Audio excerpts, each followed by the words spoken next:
হিলহাকত দুগৰাকী মহিলাৰ অৰ্ধনগ্ন প্ৰতিবাদ। गिबियावनो आंनि गोसो गोरबोनिफ्राय गासैनिसिमबो खुलुमनायखौ जासिहरनाय थाबाय।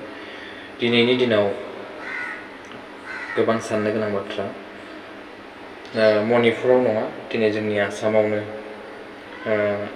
लांथङै धरना हाबाफारि लादों आरो बिथांमोना मा जाहोननि थाखाय लांथङै धरना हाबाफारि लादों नोंथांमोना भिडिअखौ नायलाङोब्ला बुजि मोनगोन आरो जाहाथे भिडिअखौबो नोंथांमोना नायलांगोन। दिनै बिथांमोना गावसोरनि जेंनानि थाखाय माबायदि ड्रेस गैयै बा ड्रेस गानालासिनो माबोरै धरना हाबाफारि लाखो। दिनै गुबुन हादोराव नङा, गुबुन जायगायाव नङा, दिनैहाय मिज'राम बा मणिपुर बायदियाव बेफोरबायदि जाथाया सिगांनिफ्राय जाफ्लेबाय दङ।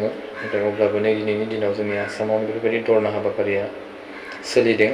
मा जाहोननि थाखाय सोलिदों नोंथांमोना नायलांदो। হিলহাকত প্ৰশাসনৰ পুনৰ উচ্ছেদ অভিযান চলি থকাৰ মাজতে মহিলাৰ অৰ্ধনগ্ন প্ৰতিবাদ।